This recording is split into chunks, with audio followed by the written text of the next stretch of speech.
Muitas pessoas parecem acreditar que a Arca de Noé foi um produto do folclore ancestral, um mito. Mas existem cada vez mais provas do relato bíblico sobre a Arca e o dilúvio que não podem ser ignoradas. Há um número sempre crescente de cientistas que acreditam que as evidências geológicas indicam que uma enchente global, como a descrita no livro de Gênesis, foi realmente um fato histórico. Existem vários relatos de uma estrutura como uma embarcação ter sido avistada no topo coberto de neve no Monte Ararat, na Turquia, que tem atraído a atenção mundial à questão da Arca, e isso já resultou em várias expedições. As frustrações sem fim que essas expedições passam nos seus esforços de pesquisarem a montanha só servem para aumentar o interesse.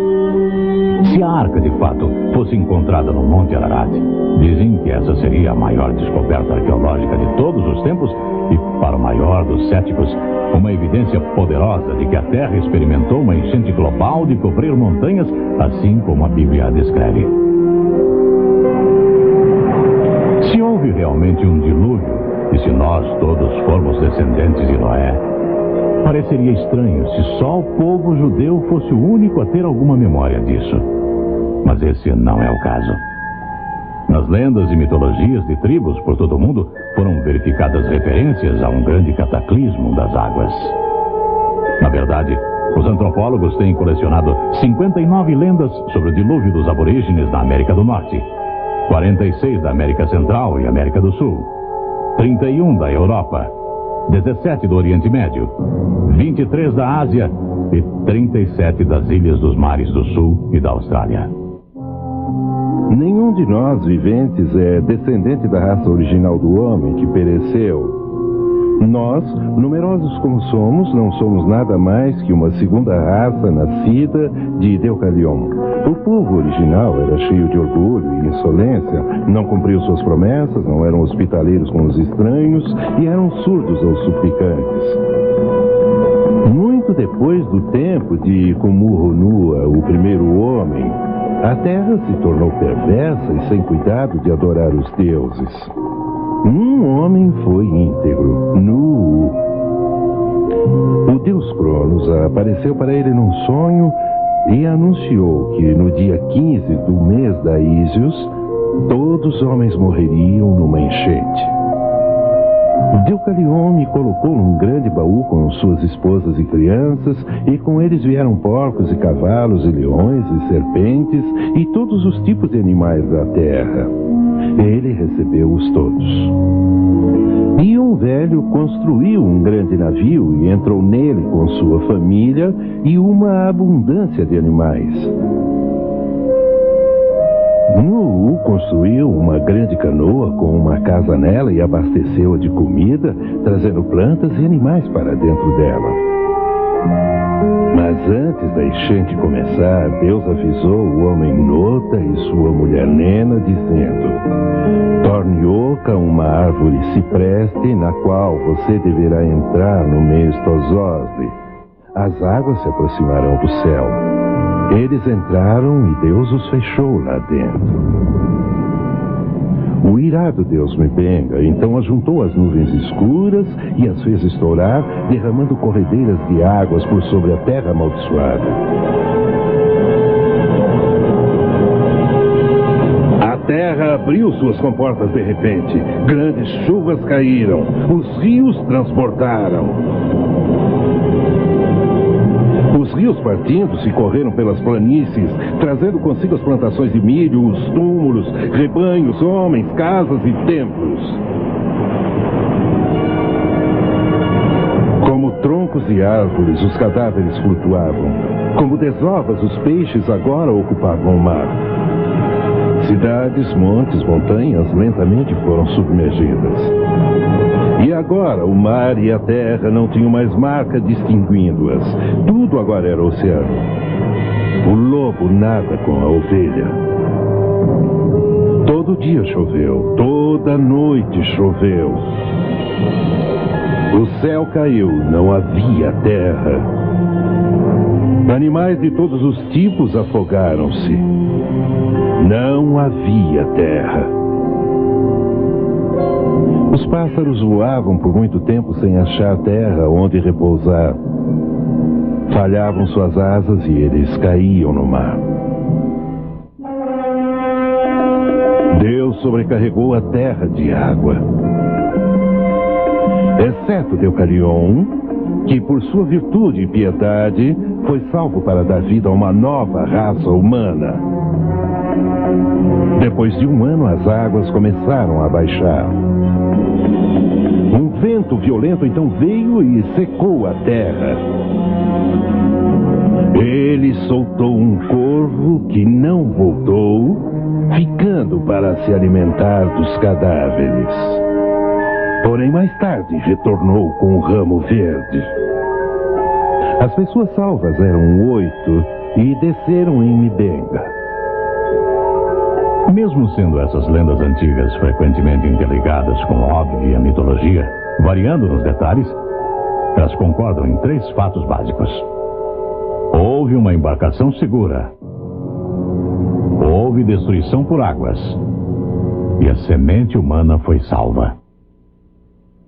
Hoje, até os cientistas estão relendo as descrições da Arca Bíblica para verificarem se a história foi possível, considerando nosso conhecimento atual da zoologia e nosso conhecimento atual em construção de navios. Alguns dos detalhes mais fascinantes da Arca são fornecidos na Bíblia. E Deus disse: faze uma arca de tábuas de cipreste. Nela farás compartimentos, e a calafetarás com betume por dentro e por fora. E desse modo a farás. De 300 côvados será o comprimento, de 50 a largura, e a altura de 30. Farás ao seu redor aberturas ou janelas de 1 côvado de altura. A porta da arca colocarás lateralmente. Farás pavimentos na arca, um embaixo, um segundo e um terceiro. A maioria dos estudiosos do hebraico acreditam que 1 côvado tinha aproximadamente 18 polegadas, 39 centímetros. Portanto, a arca teria tido de comprimento 450 polegadas, 135 metros, de largura 75 polegadas, 22 metros e meio, e altura 45 polegadas, 13 metros e meio. Para se obter uma ideia do tamanho dessa arca gigantesca, pode-se compará-la com um típico prédio comercial de 1 andar. A Arca de Noé dizem ter sido a maior embarcação da navegação marítima já construída até o final do século XIX, quando os navios de metal começaram a ser construídos. Ela tem uma proporção do comprimento para a largura de 6 para 1, que é excelente para sua estabilidade em alto mar. Na verdade, construtores modernos dizem que seria quase impossível ela virar. De qualquer maneira, ela era admiravelmente capaz de navegar pelas terríveis tempestades do ano do dilúvio. Porém, será que a arca era suficientemente grande para acomodar o número de animais necessários? O espaço total disponível era de mais de 100 mil pés quadrados, 3 mil metros quadrados, que seria mais espaço do que 20 quadras oficiais de basquetes. O volume cúbico total era de 1.518.000 pés cúbicos, 5.600 metros cúbicos. Isto seria igual à capacidade de 569 vagões de carga de trens modernos. Aí então vem a questão: quantos animais terrestres teriam de ser levados a bordo da arca para sobreviverem ao dilúvio? De acordo com Ernest Mayr, o líder americano em taxonomia, existe 1 milhão de espécies de animais no mundo. Contudo, a vasta maioria deles são capazes de sobreviver na água e não necessitariam ter sido trazidos a bordo da arca. Noé não precisou fornecer abrigo para as 21 mil espécies de peixes, nem para os 1.700 tunicados, nem os 600 equidermes, incluindo as estrelas do mar e ouriços do mar, nem os 107 mil moluscos, tais como os caramujos, mariscos e ostras, ou os 10 mil selenterados, como os corais e croides, as anêmonas do mar e águas-vivas, ou as 5 mil espécies de esponjas, ou menos 30 mil protozoários, que são as criaturas unicelulares. Além disso, alguns dos mamíferos eram aquáticos. Por exemplo, as baleias, as focas e os golfinhos.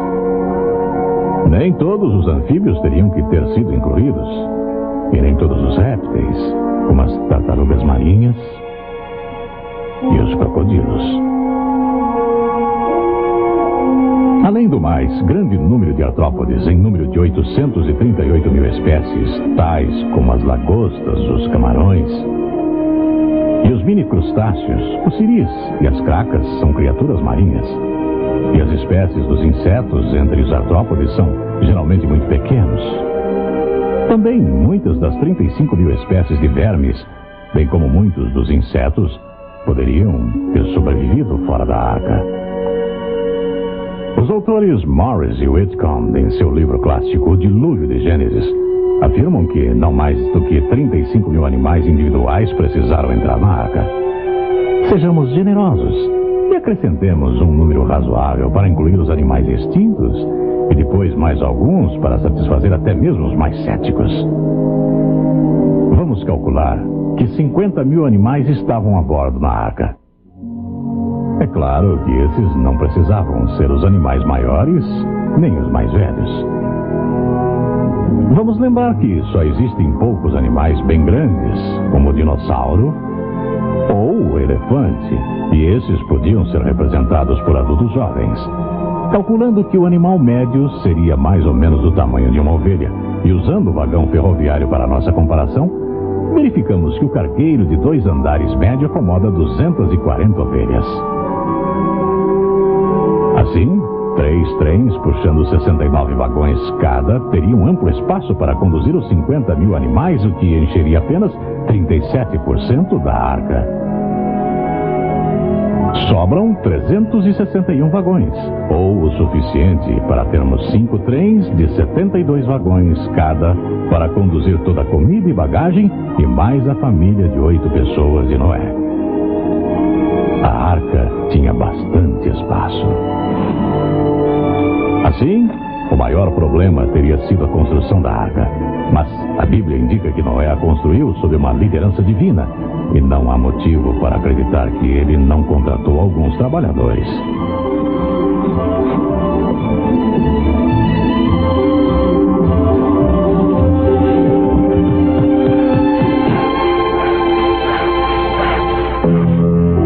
Outro enorme problema apresentado por algumas pessoas seria o recolher dos animais de cada espécie terrestre e trazê-los para dentro da arca. Contudo, o relato de Gênesis indica que foi Deus que reuniu os animais e os trouxe a Noé dentro da arca 2 a 2.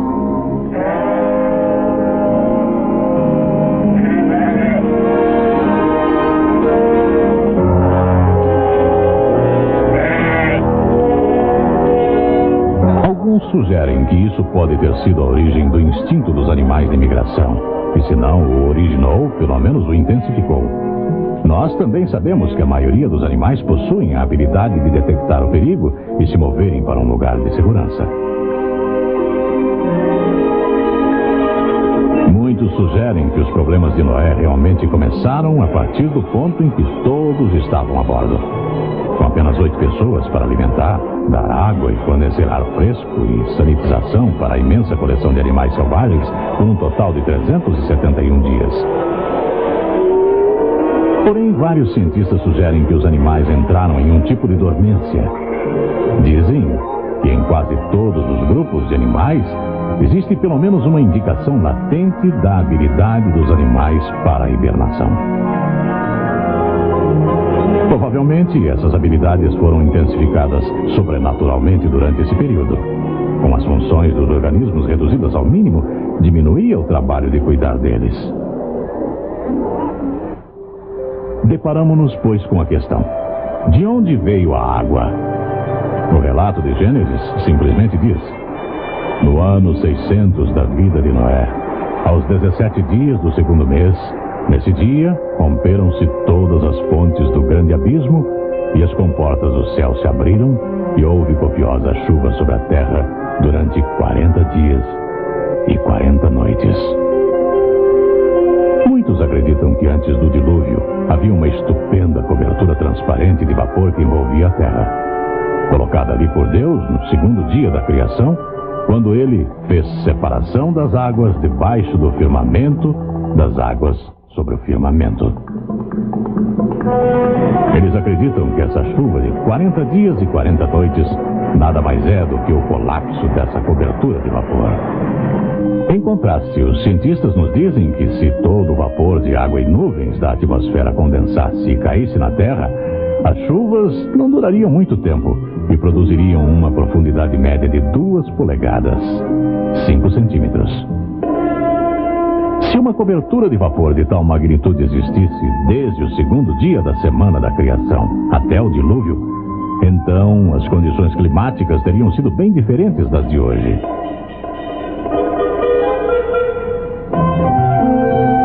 Quando a Bíblia se refere a essa era, ela fala de coisas que as pessoas pré-diluvianas nunca tinham visto. Muitos acreditam que uma das coisas que nunca tinham visto era uma tempestade, pois o segundo capítulo de Gênesis nos conta que uma neblina subia da terra e regava toda a superfície do solo.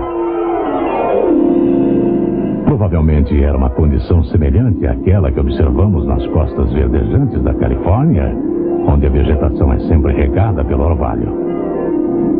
Muitos cientistas acreditam que tal cobertura de vapor protegeu o mundo antigo das radiações nocivas que agora recebemos do espaço e, portanto, foi o motivo pelo qual os habitantes da Terra antes do dilúvio viveram tantos anos. Além do mais, tal cobertura de vapor causaria um efeito estufa, tendendo a manter uma temperatura igualada em todo o planeta. Já é um fato bem conhecido pelos registros fósseis que plantas e animais tropicais viveram por toda a Terra, inclusive onde agora temos as regiões dos polos. Só depois que as comportas do céu se abriram e as águas caíram sobre a Terra é que a Bíblia fala de grandes ventos, o que implicaria em diferenças de temperaturas significantes entre as regiões polares e tropicais pela primeira vez. Nessas regiões polares, onde plantas e animais tropicais viveram em abundância um dia, de repente começaram a acumular imensas massas de neve e gelo, o que deve ter resultado na grande era glacial depois do período do dilúvio. Mas as águas do dilúvio não vieram só de cima. Até ainda mais espetacular, reservatórios de água subterrâneos cuspiram água para fora. Romperam-se todas as fontes do grande abismo. As bacias dos oceanos subiram.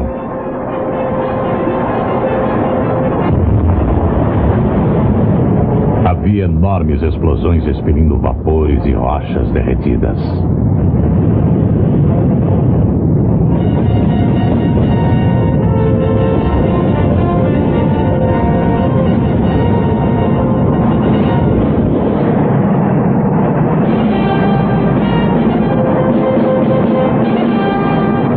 Continuaram a subir até 6 semanas mais tarde, onde o dilúvio alcançou o ponto máximo, com profundidade de cobrir as montanhas, e manteve-se assim por 110 dias, até que as águas haviam destruído todos os seres viventes dos continentes, exceto os que estavam na arca e receberam um cuidado amoroso especial de Deus. A fase final do episódio do dilúvio inicia-se em Gênesis, capítulo 8, onde lemos que Deus fez soprar um vento sobre a terra e baixaram as águas. Fecharam-se as fontes do abismo e também as comportas dos céus. E a copiosa chuva dos céus se deteve. As águas iam escoando continuamente por sobre a terra. A formação das bacias oceânicas está entre as questões mais intrigantes para os geólogos. Causa igual perplexidade a elevação das montanhas, como evidenciado por tantas teorias mutantes. Estudantes de geologia do dilúvio indicam o caráter sobrenatural das origens das montanhas no Salmo 104, que diz: Elevaram-se os montes, desceram os vales, até o lugar que lhes havia preparado. Puseste as águas divisa, que não ultrapassarão, para que não tornem a cobrir a terra. Portanto, a Bíblia dá a entender que ao mesmo tempo que a terra estava sendo elevada, as bacias oceânicas estavam sendo afundadas. Porque as águas, ao abaixarem, deixam para trás marcas de níveis, como podemos ver nas beiradas de um reservatório que vai se esvaziando. Assim, nós esperamos ver esse mesmo tipo de marcas na costa dos continentes ao redor do mundo. E isso é exatamente o que encontramos em todos os continentes. Essas antigas marcas de níveis podem até ser vistas claramente ao longo da costa da Califórnia, onde cidades foram construídas em cima delas. Assim também podemos ver esse mesmo efeito terraço ao longo de lagos terra adentro que represaram o restante do dilúvio. Muitos desses lagos acredita-se estarem localizados na parte oeste dos Estados Unidos. Dentre eles está o Lago Bonneville, que cobriu boa parte do estado de Utah. O Lago Great Salt, sendo um dos ainda restantes. Ele ainda mostra 4 marcas de níveis distintas, sendo a mais alta a 350 metros acima do nível atual. Dentre outros lagos do oeste que possuem águas restantes do dilúvio estão o Lago Lahontan, que cobriu grande parte do estado de Nevada, e o Lago Manley, que cobriu o Vale da Morte. Assim como as águas iam se escoando continuamente de sobre a terra, espera-se ver que as águas cortaram imensos vales na terra fofa e não consolidada ao abrirem caminho às bacias oceânicas a que desceram. E isso é exatamente o que encontramos. Praticamente todos os vales de rios são mais fundos e mais largos do que os seus sistemas atuais necessitam, indicando que uma vez carregaram muito maior volume de águas.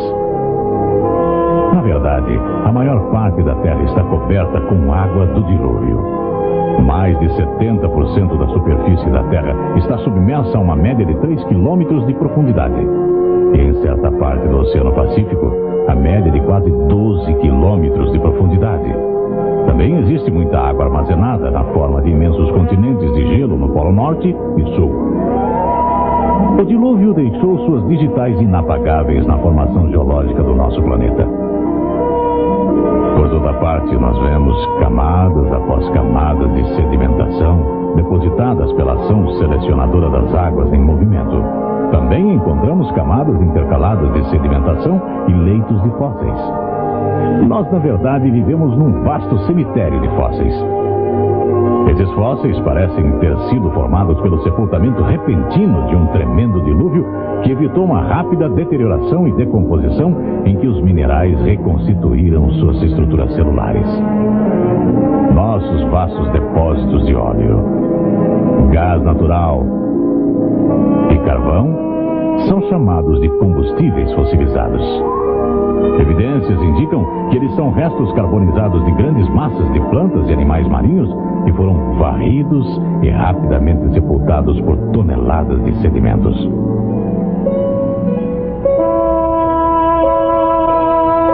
Hoje, depois de milhares de anos de pressão, calor e mudanças químicas, esses restos sepultados formam os veios de carvão e xisto argiloso de óleo que alimenta nossa economia moderna. A evidência circunstancial de ter sido a Terra julgada e destruída por uma enchente catastrófica aparece em toda parte da Terra. Contudo, a base central que sustenta nossa confiança na realidade do dilúvio é o registro bíblico. Jesus pessoalmente falou do dilúvio de Noé como um trágico fato da história que nos faz pensar. Ele disse essas palavras impressionantes: assim como foram as coisas no tempo de Noé, assim também será quando o Filho do Homem retornar. Ele indicou que as condições da terra precedentes à sua segunda vinda seriam semelhantes àquelas dos dias de Noé. E realmente, quando nos voltamos a Gênesis, capítulo 6, e lemos sobre as condições do mundo antes do dilúvio, parece que estamos lendo as manchetes de hoje. E viu Deus que a maldade do homem era grande sobre a terra.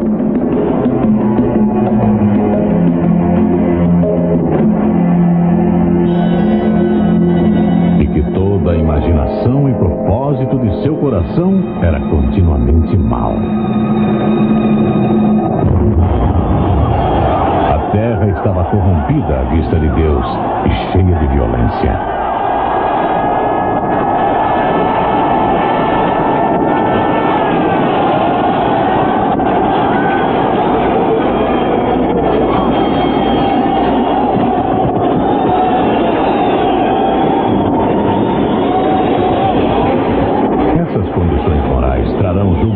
Sobre o mundo moderno, assim como fizeram no mundo antigo. Em 2 Pedro, lemos que nos últimos dias, os homens irão negar que o mundo foi criado sobrenaturalmente por Deus. Eles irão negar que já houve uma enchente global, como a descrita na Bíblia. E da mesma maneira que o mundo antigo zombou da possibilidade do dilúvio, ele zombará da possibilidade da vinda de Cristo ao mundo, que eventualmente resultará em uma destruição dos céus e da terra por fogo. Mas tão certo como Deus criou o mundo por sua palavra e enviou o dilúvio por sua palavra, ele também manterá sua palavra a respeito do julgamento pelo fogo. Pedro escreve: ora, os céus e a terra que agora existem, pela mesma palavra, têm sido entesourados para fogo, estando reservados para o dia do juízo e destruição dos homens ímpios.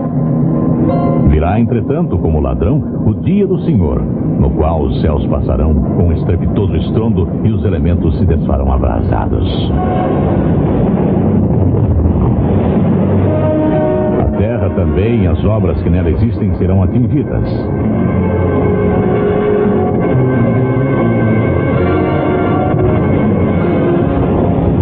Mas Deus não se alegra em julgar. Pedro escreve: ele é paciente para conosco, não querendo que nenhum pereça, mas que todos alcancem ao arrependimento. Nos dias de Noé, Deus avisou o homem amplamente que iria mandar um dilúvio.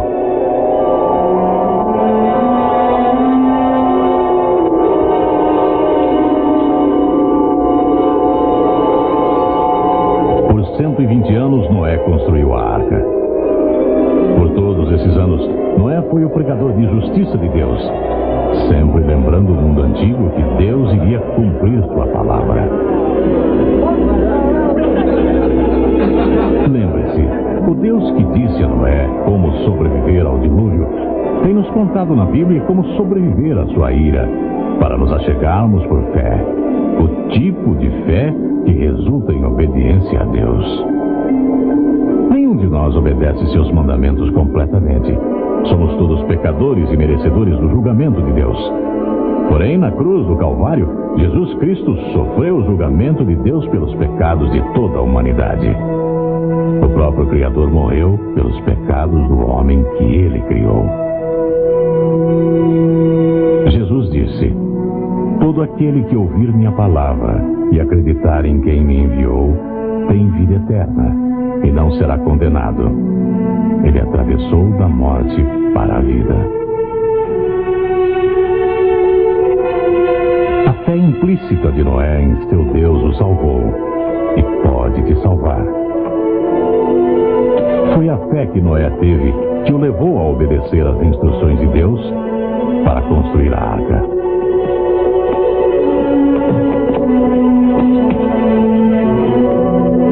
Foi pela fé que Noé e sua família entraram na arca por mandado de Deus, mesmo quando não havia ainda nenhum sinal de chuva.